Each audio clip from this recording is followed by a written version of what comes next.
So stories that may not be in the headlines. Today he is pulling back the curtain, if you will, on a little seen and controversial side of political conventions where business and leisure can be hard to distinguish between.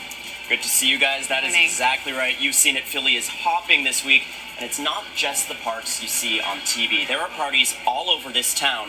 A few are open to the public, but most are exclusive events where big business gets the opportunity to mingle with powerful politicians. Cocktail parties, concerts, a cruise on the Ben Franklin yacht, and plenty of free booze. Good party? It's a great party. At the Democratic National Convention, the action isn't just on stage. It's also at big money parties, where businesses and special interests can rub elbows with your representatives. We're party hopping. This reception's hosted by powerful lobbyists for big Wall Street banks and a Fortune 500 company. Why wouldn't you want people to see it? I mean, it's just another event, like you said.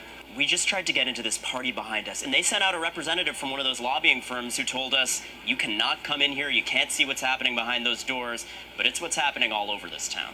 It's for congressional staffers who influence and sometimes write the law. Who's your boss? Harry Reid. You can talk. Are you a staffer? Yeah, I can't talk. Who do you work for? No. NBC's parent company, Comcast, headquartered in Philadelphia, also threw a party and is one of the many corporate sponsors of the convention.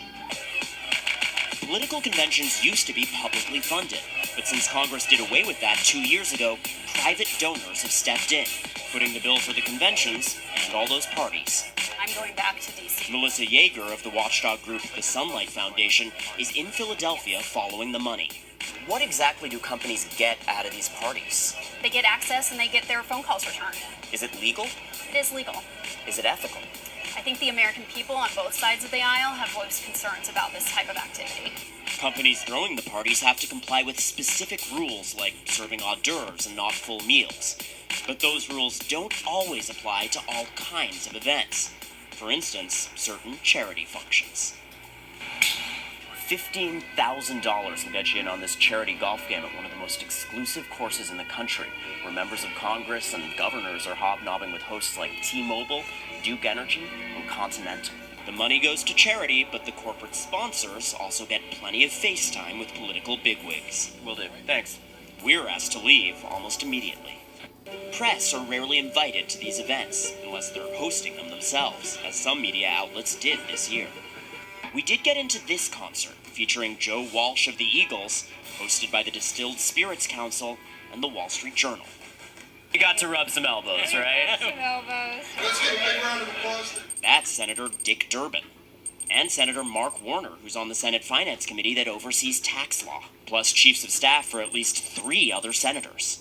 Lobbyists for the liquor industry told us they're hoping these relationships can help get them lower taxes on their products. What brings you here tonight? Oh, nothing. We don't need to chat about that. No? No. A good time and close company behind closed doors, far off most voters' radar. This happens on both sides of the aisle. In the 70s, money and influence peddling was out of control and Congress cracked down. But today, you guys, the mingling of money and politics and special interests is going on strong. Somehow it finds a way, always. It does. Yeah. It's the oldest tradition of the convention. Yeah. Thank you, Ronan. Appreciate it.